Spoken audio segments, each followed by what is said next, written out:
नमस्कार, मैं हूँ प्रशस्ति तिवारी। आप देख रहे हैं दैनिक द टाइम्स न्यूज चैनल। चलते हैं आज की खास खबर की ओर।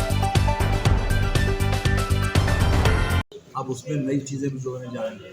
इसके साथ एमएसएमई को हमने तरक्की दी।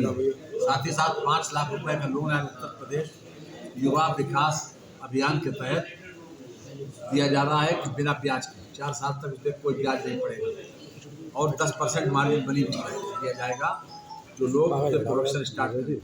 और ऐसे पिछले यानी कि जनवरी 2025 से योजना लागू हुई।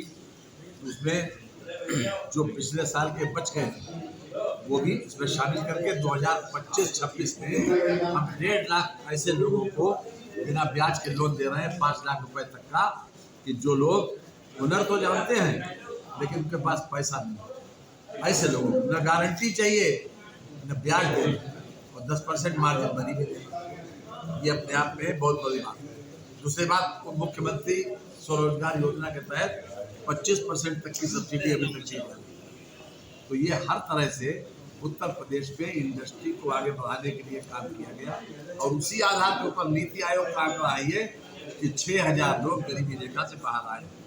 आप एक आंकड़ा देखिए, जो उभरते हुए देश है, घरेलू कर्ज की बात करें, जो उभरते हुए देश है उन देशों के मुकाबले 7% जो हमारा कर्ज का कम हुआ है। उत्तर प्रदेश हम कहाँ पर है आज? उत्तर प्रदेश 53,700 करोड़ रुपए का हम ब्याज देते हैं इस साल। अर्थात अगर डेवलपमेंट के लिए चाहिए पैसा तो हमको ब्याज कर्जा लेना पड़ता है। हमने बहुत बड़ी बड़ी योजनाएं लॉन्च कर रखी है।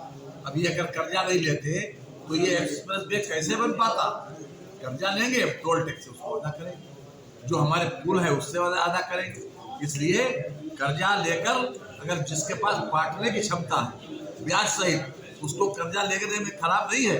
आज बड़े देश तरक्की पे इसीलिए पहुंचे कि इन्होंने बड़े से बड़ा रिस्क भी लिया और कर्जा लेके इंफ्रास्ट्रक्चर डेवलप किया। आज उत्तर प्रदेश वो राज्य है जहाँ पर 1,12,000 करोड़ रुपए का कैपिटल इन्वेस्टमेंट है।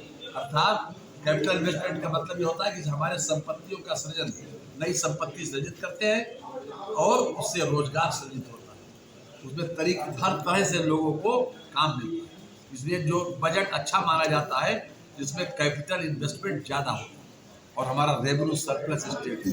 हम 53,000 करोड़ रुपए का रेवेन्यू सरप्लस स्टेट का मतलब ये होता है कि जो भी रेवेन्यू हमको मिलता है उसका रेवेन्यू एक्सपेंडिचर जो कुछ करते हैं उसमें हम 53,000 करोड़ रुपए बचाते हैं। अर्थात इसका मतलब ये हुआ कि हमारी फाइनेंशियल पोजीशन अच्छी है। हम विदिन जो उनकी केंद्र की योजना है FRBM लिमिट के अंतर्गत उसके अंदर है। हमारी लिमिट 3 थी, हम 2.40 पर है।